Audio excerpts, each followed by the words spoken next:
Alors, le deuxième mouvement dont je voudrais vous dire quelques mots, et vous allez voir qu'on est là sur un autre registre. Ce deuxième mouvement, c'est le grand jeu.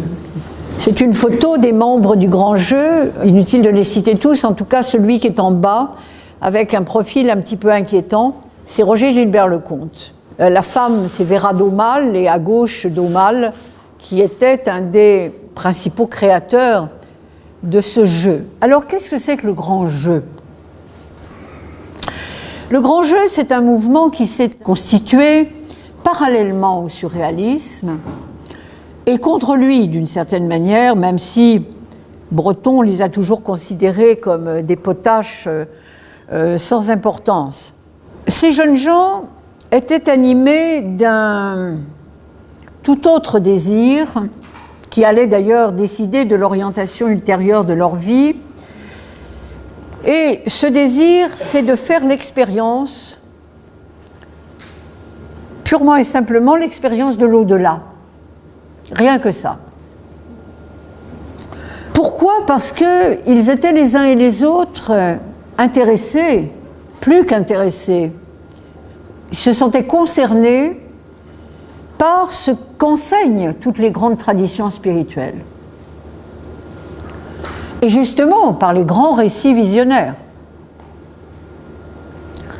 qui nous parlent de mondes qu'on peut dire imaginaires, mais de mondes qui ont été décrits avec une telle récurrence et un tel luxe de détails qu'on finit par penser qu'ils appartiennent véritablement à la psyché humaine. Et alors ces jeunes gens qui étaient, comme tous les post-adolescents, ils avaient entre 17 et 20 ans, et qui étaient pressés évidemment d'avoir des certitudes, eh bien, ont imaginé un grand jeu, c'est-à-dire celui qui ne se joue qu'une fois. C'est un peu l'équivalent de la roulette russe, si vous voulez. Et ce jeu consistait à s'anesthésier, si on peut dire, en tout cas inhaler une dose suffisante de tétrachlorure de carbone pour basculer basculer ailleurs.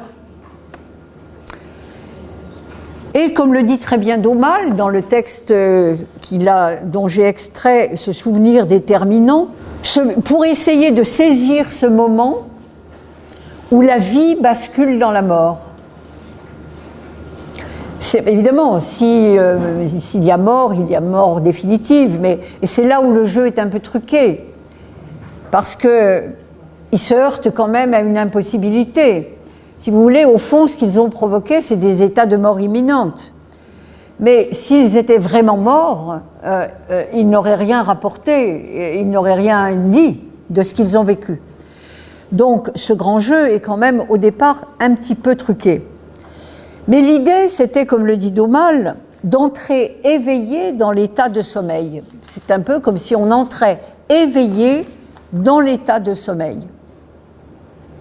Ce que permet, je le rappelle au passage, ce que permettent certains yogas tantriques. Ce qu'on appelle le yoga du rêve, par exemple, qui est pratiqué par des yogis confirmés dans un contexte de très longues retraites. C'est un des yogas dits de Naropa. Eh bien, ce yoga permet d'entrer éveillé dans l'état de sommeil et, qui plus est, de continuer à contrôler ses rêves. Donc de rester conscient tout en étant endormi.